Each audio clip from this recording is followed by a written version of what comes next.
This is the Management 560 Introduction to Game Theory. This video and slides are meant to complement the reading from the textbook. Um, Game theory is the study of strategic interaction. So there's plenty of interacting in life and in business that's not competitive in nature. So we do lots of our time is spent coordinating with people and working together in teams to try to get things done. Game theory is not the study of those behaviors. Game theory is the study of when we're acting strategically, generally in our self-interest, to try to get the best outcome, assuming we're dealing with other selfish people as well, or entities.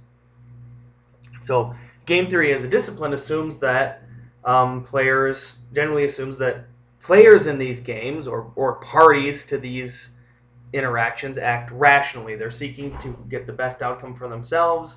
They assume that other people are also trying to get the best outcome. And so this kind of situation, it accurately models a competitive business environment, like an oligopoly, for example. So if I'm Boeing and my competitor is Airbus, we are not out to help each other succeed. We're out to help us succeed. And if that helps them succeed too, so be it, but we want the best outcome for ourselves. So the interaction, the interactive behavior between Boeing and Airbus would probably be modeled using some kind of game theoretic construction. So in 560, we'll be studying simple introductory games where there are just two players and they will make just one move. But you can extend this to more players and more moves and make it more complicated. But we can get some of the intuition for how game theory models work and actually be able to make some conclusions using them just from the simple setup we'll cover here. So a classic example of a game theory style game is rock, paper, scissors. So it has a couple components that'll be consistent with the games we'll study. It's a simultaneous move game. So, you'd say rock, paper, scissors, and then show, everybody's moving all at once. So you don't get to respond based on your opponent's action in the same round.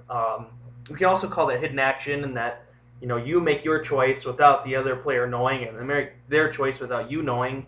So all the actions are hidden and then revealed. It's also zero-sum in that there's just a winner and a loser. And some of the games we'll study will be zero-sum, but not all. So you can have a situation where,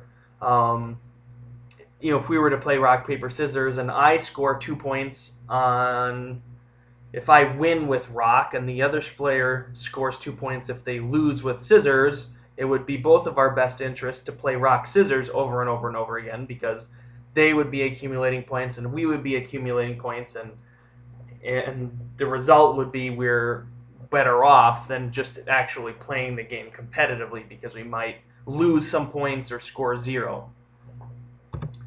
To make a display of the game rock, paper, scissors, we have to list all the moves possible. So because there's 3 moves for me and 3 moves for my opponent, there's 9 total moves. In game theory, we talk about the row player and the column player. So we can imagine that I could be the row player, so I would select which row of the payoff table to choose, rock, paper, or scissors. And then my opponent, without knowing my choice, selects the column. So if I select rock and my opponent selects paper, then the corresponding spot in the table is -1, indicating that the row player has lost 1 point relative to the column player. Whereas if I select paper and my opponent selects rock, now the paper-rock intersection is 1 point. I'm up 1 if that's the result.